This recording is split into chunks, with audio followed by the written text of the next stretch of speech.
Zombie apocalypse.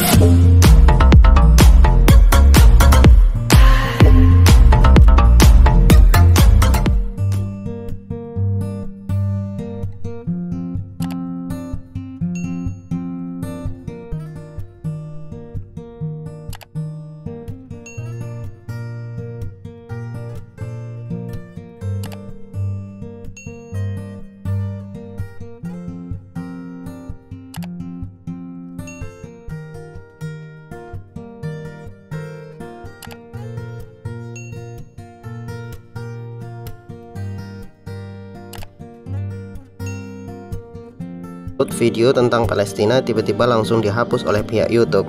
Ya, sebab dalam video itu saya terangkan kejahatan Zionis dan Mama Rika di Palestina.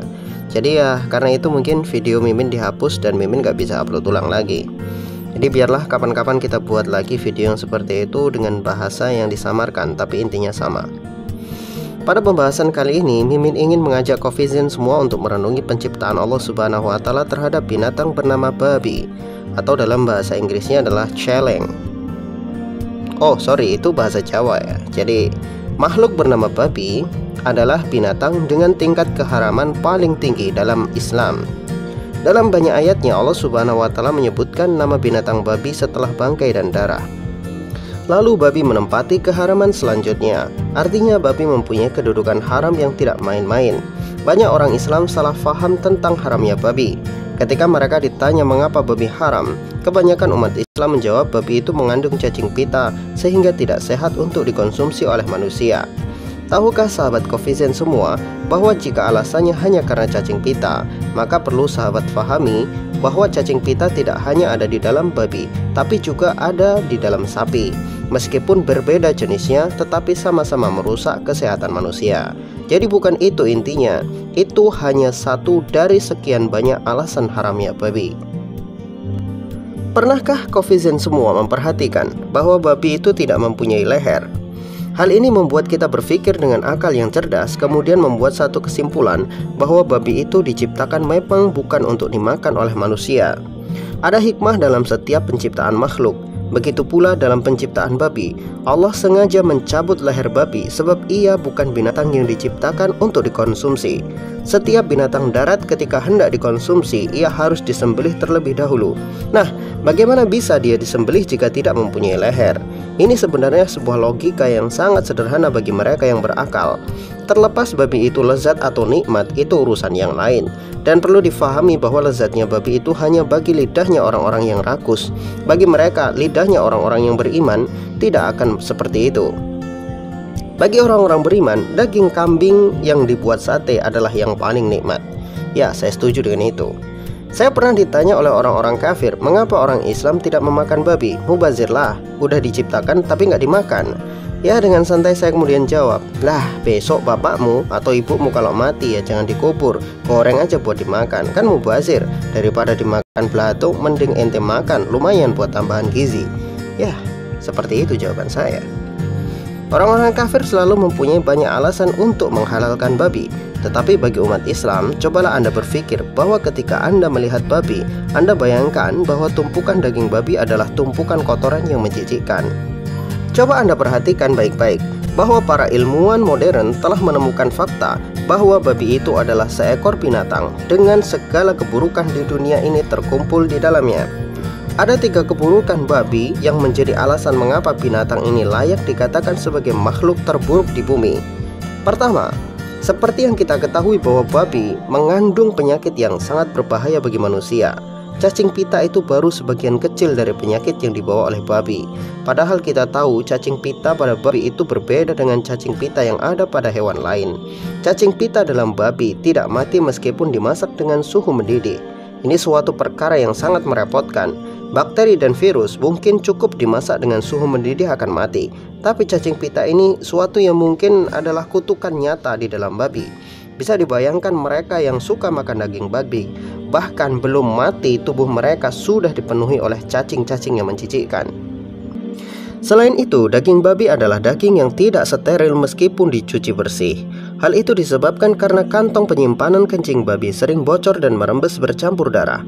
Darah itu mengalir ke seluruh tubuh babi. Jadi bagaimana Anda bisa membersihkan kencing babi yang sudah menyatu dengan darah?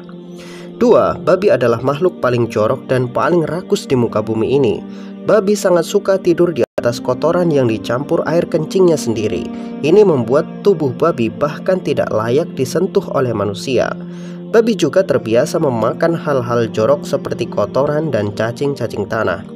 Saya sendiri dulu ketika masih SMP, kalau pagi bantu bapak nyadap karet di ladang, biasanya pagi-pagi betul sudah ada babi-babi di kebun karet. Babi-babi ini mengeruk-ngeruk tanah dengan congornya yang tajam untuk mencari cacing, makanan paling ia sukai. Bisa dibayangkan betapa kuatnya congor babi ini bisa digunakan untuk mengeruk tanah. Dan harus Anda ketahui, saking rakusnya babi ini, biasanya dia akan memakan kotorannya sendiri. Jika masih tidak puas karena rakusnya, maka dia akan memuntahkan isi perutnya lalu dimakan lagi. Naudzubillah, summa naudzubillah. 3. Babi mempunyai sifat paling buruk di muka bumi. Jika kita melihat binatang seperti ayam atau kambing, maka untuk memperebutkan betina, kambing jantan dan ayam jantan akan bertarung demi mendapatkan betina yang dia inginkan. Hal ini disebabkan para binatang punya perasaan dan naluri untuk memiliki secara pribadi pasangannya. Tetapi babi tidak demikian. Babi tidak akan pernah bertarung demi memperebutkan betina, sebab mereka bisa menikmati babi betina secara bergiliran. Disinilah letak sifat babi yang paling buruk. Coba Anda bisa bayangkan jika manusia punya watak seperti babi. Satu wanita dimiliki oleh 10 laki-laki. Inilah yang disebut watak paling buruk di muka bumi. 3 hal inilah alasan utama Allah Subhanahu wa Ta'ala mengharamkan babi bagi manusia. Allah tahu apa yang terbaik bagi hamba-hambanya, namun manusialah yang terkadang tidak mau berpikir dan selalu melampaui batas. Orang-orang barat mempunyai slogan, "You are what you eat." Kamu adalah apa yang kamu makan. Tetapi kenyataannya mereka memakan segala yang mereka inginkan. Sahabat semua, inilah alasan-alasan logis babi itu haram. Leher babi yang sengaja Allah Subhanahu wa Ta'ala hilangkan adalah sebuah isyarat bahwa babi diciptakan bukan untuk dimakan. Tetapi bukan berarti binatang lain yang punya leher adalah halal. Tidak seperti itu juga, keles. Ya, binatang-binatang lain selain babi mempunyai nilai haram yang lebih rendah dari babi. Contohnya adalah anjing. Tapi tetap saja meskipun mereka tingkat haramnya lebih rendah, tidak dibiarkan dan tidak dibenarkan bagi manusia, terutama kita orang muslim, untuk makan hal-hal yang haram seperti itu. Harus diingat baik-baik bahwa yang Allah haramkan itu pasti lebih sedikit dari apa yang Allah halalkan. Untuk apa kita makan hal-hal yang haram, padahal perbandingan halal dan haram itu 1:100. Bahkan mungkin koefisien di sini banyak makanan-makanan halal yang belum dimakan. Ada kepiting, ada udang, ada lobster, ada cumi-cumi, ada gurita. Kira-kira sudah koefisien udah pernah makan itu belum? Kalau belum, angkat tangan ya. Berarti Anda katrok sama seperti saya. Jadi makanlah yang halal dan thayyib agar kita menjadi hamba Allah Subhanahu wa Ta'ala yang terus dalam kebaikan. Wallahu a'lam bishawab. Semoga bermanfaat.